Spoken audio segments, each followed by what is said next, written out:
श्रेष्ठतम यदि कोई शिवलिंग है तो पारदेश्वर शिवलिंग है। उसका तो वर्णन विधान संसार में संभव नहीं है, श्रेष्ठतम है ही नहीं। विधाता उसका वर्णन कर ही नहीं सकती। विधाता अपने आप में बहुत न्यून है, कितना वर्णन करेगी उसका, क्योंकि वो अपने आप में संपूर्ण रस को, पार्थ को रस कहा गया है, पृथ्वी के रस को, ब्रह्मांड के रस को मनुष्य के रस से निर्मित अपने आप में पारद है। वह पारा है, लिक्विड है, ठोस भी है, वायवी भी है, तीनों युक्तियां उसमें है। ऐसा पारद शिवलिंग पर जब हम उस द्वादश ज्योतिर्लिंग की दीक्षाओं के युक्त उस साधक को बिठाते हैं, शिष्य को बिठाते हैं और पूरा पूजन, और फिर इससे बड़ा सौभाग्य क्या होगा कि चारों वेदों से पूजन कोई करा सकता है?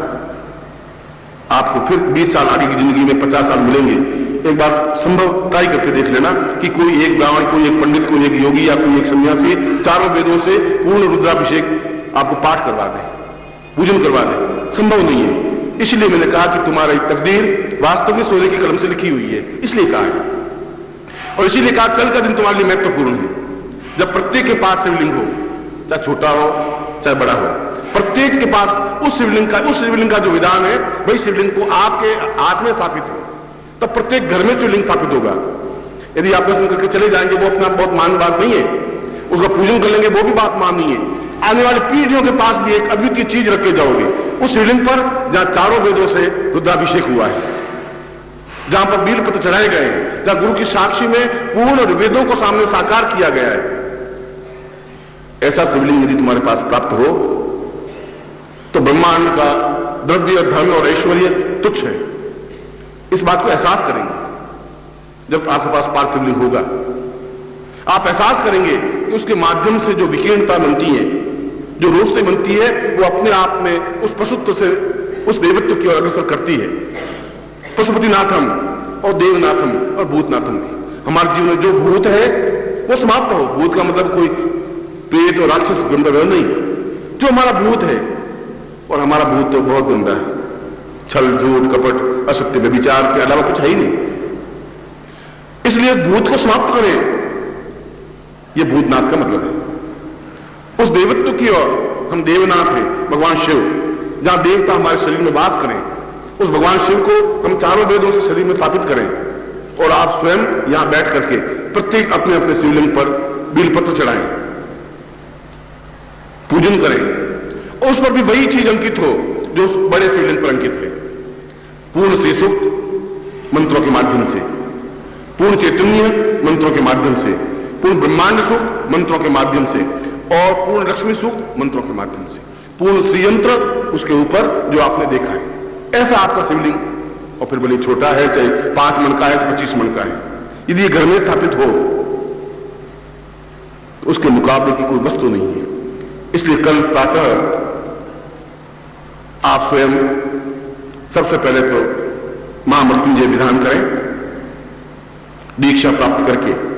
और कल की दीक्षा अपने आप में द्वादश ज्योतिर्लिंग दीक्षा, जो रावण ने उस 109 बार में 9वीं बार में अपने गुरु से जो दीक्षा प्राप्त की थी, जिसके माध्यम से वह विश्वामित्र, वशिष्ठ और अत्रि और कणाद और पुलस्त्य से भी श्रेष्ठतम योगी बना। वह तो एक जीवन का विधान है कि हमारे मन में उनके प्रति हमारा तो उसका ज्ञान चाहिए, उसकी चैतन्यता चाहिए। जब भगवान शिव इस बात को स्वीकार करते हैं कि पारदेश्वर मेरे जीवन का रस है, आधार है, इसलिए उस दीक्षा को प्राप्त करेंगे जो पूरी जिंदगी का श्रेष्ठतम दीक्षा विधान होगा। और यदि मैं कह रहा हूं कि उसके मुकाबले दीक्षा न दी है न दूंगा, तो आप गारंटी साथ बने को अपने आप अद्वितीय दीक्षा होगी।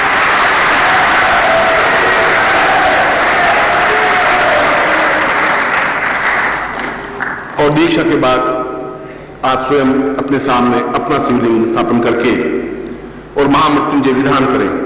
आप स्वयं करें, आप स्वयं पंडित बने, आप स्वयं वशिष्ठ बने, विश्वामित्र बने, अत्रि, कणाद, पुलस्त्य बने, उन पंडितों के चक्कर में नहीं पड़े, पहले आप स्वयं बने।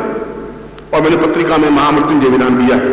जब मृत्यु से बचेंगे तभी तो पूरे जीवन को प्राप्त करेंगे, मृत्युंजय। और मैंने जानबूझ के फरवरी की पत्रिका में मृत्युंजय विधान दिया था 20वें पेज पर, और सीधा सरल है। यदि आपके मन में यह है कि मैं संस्कृत गलत बोलूंगा तो क्या होगा, और यदि पोता मेरा ये सोचने लग जाए कि मैं थोड़ा तुतला तो बोलूंगा तो क्या होगा, कुछ नहीं होगा, ज्यादा प्यार आएगा। उसको उठा के गोदी में ले लूंगा। यदि आप तुतलाती भाषा में बोले तो भगवान शिव को मालूम है कि आप उनके पुत्र हैं, आप उनके पौत्र हैं। जो कुछ जिस ढंग से बोल सके आप बोले, घबराइए मत। संस्कृत बोलने में कोई हुआ नहीं है, गलत बोलेंगे, मेरा पोता भी गलत बोल लेता है, उसमें कहीं दुख तो होता नहीं। आप जानबूझ के गाली नहीं दे रहे, आप स्वयं मृत्युंजय विधान करेंगे। मैं साक्षीभूत रहूंगा, मैं बैठा रहूंगा अपने शिवलिंग पर। उस मृत्युंजय विधान के माध्यम से आप मृत्यु पर विजय प्राप्त करें।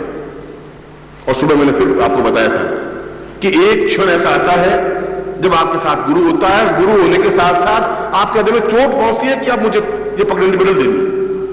मेरे घर में पत्नी हो, पुत्र हो, नौकरी हो, व्यापार हो, व्यवसाय हो, सब कुछ हो, मगर मुझे मृत्यु और माम अमृतम गमय की ओर बढ़ना है। ऐसा प्रसुप्त जीवन व्यतीत नहीं करना है। और यदि मुझे लक्ष्मी प्राप्ति होनी है तो बहुत स्वयं अन्नपूर्णेश्वर के पति हैं, ऐश्वर्यवान है, कुबेर उनके चरणों में बैठा रहता है। यदि हम छोटे छोटे चीजों को प्राप्त करेंगे वह तो स्वयं अपने आप में श्रेष्ठतम महादेव है।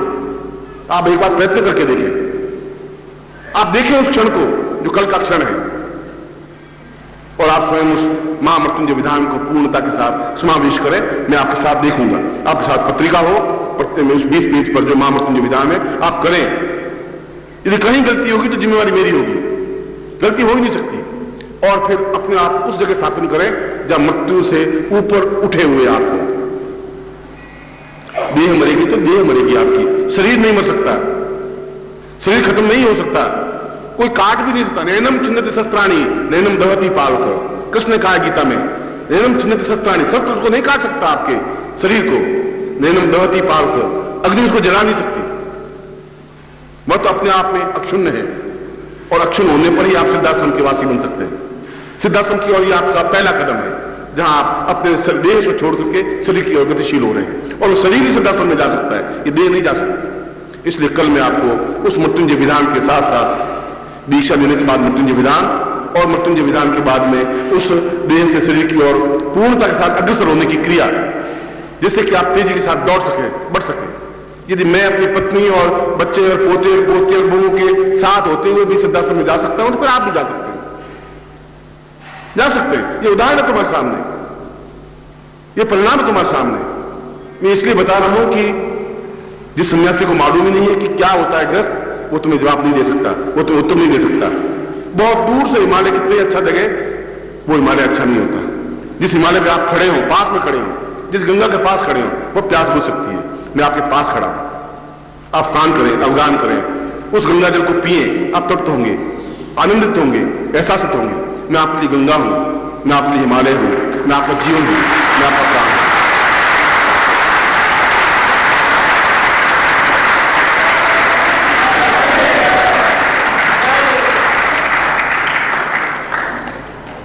इस प्रकार का कार्यक्रम करीब 11 बजे समापन होगा।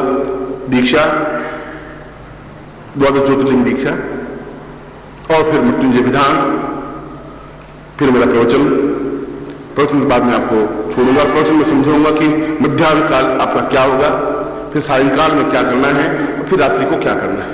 प्रातः काल तो आप उठ करके और स्नान करके जितना जल्दी उठ सके उठें, पर जितना जल्दी का मतलब ये नहीं कि 11 बजे उठ के आप बैठ जाए, लगभग 4 बजे के बाद या 4 बजे तक, और फिर स्नान करके आप बैठे, गुरु मंत्र जाप करें, नमः शिवाय मंत्र का जाप करें। और मैं निश्चित रूप से तुम्हारे पास 7:30 8 बजे तक आऊंगा ही आऊंगा, और आते ही दीक्षा प्रदान करूंगा। तब तक आप बोलेंगे नहीं, क्योंकि शब्द बोलने से 2 गलतियां होगी, या तो हमें झूठ बोलना पड़ेगा, या शक्ति का क्षरण होगा, या तो हमारी शक्ति बर्बाद होगी।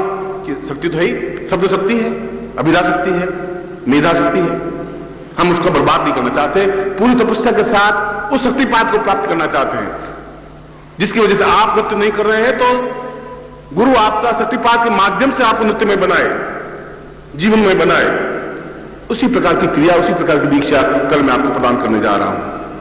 और उसके बाद महामृत्युंजय विधान, और महामृत्युंजय विधान के बाद मैं आपको समझाऊंगा कि इस शरीर को परिवर्तन करने की क्रिया क्या है। तब आप एहसास करेंगे कि आपकी दृष्टि बदल जाएगी देखने की, मनुष्य को देखने की, अपने परिवार को देखने की, अपनी संपत्ति को देखने की। एक नया चिंतन, एक नया विचार, एक नई धारणा। ऐसा जीवन, ऐसा क्षण, ऐसे समय आपके साथ व्यतीत हो, इससे बड़ा सौभाग्य, इससे बड़ा हीरे की कलम से लिखी हुई तकदीर और क्या हो सकती है। मैं आपको एक बार हृदय से आशीर्वाद देता हूं।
आगे रखेंगे, उन्हें सीधे रखेंगे। 5 6 7 8 9 10 11 12। अब रिलैक्स करेगा। वस्त्रिका के लिए आप लेंगे वस्त्रिका प्राणायाम। आप सामने सांस को अंदर भरेंगे, आप वापिस आएंगे, झटके से सांस बाहर निकालेंगे। शुरू करेंगे।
रखते हुए उसी क्रम में शुरू करेंगे।